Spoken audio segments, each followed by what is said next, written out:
Ay sadya namang panamaya. Ay kaya di na eh. Kahit burnout ay pandalay. So yan.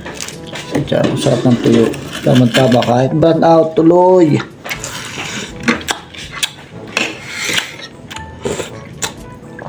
Kain. Bang! No. Ko, sinabunan ang mukha ko. Ano ba yan? Mag-vlog ka nga pala. Sinabunan. Ba't ito sinabunan? Ano mo? Tara. Ay kain din eh.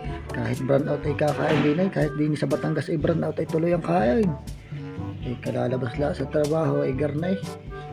Kasarap ganang ulam kong aray. Ayan, piniritong tunsoy, tuyo. Tapos may gulay. Oh, tapos may sawsawang bawang suka at maminta. Oh, tapos may konting Diyos. So, nagtimpla ko ng Diyos. Kain tayo guys.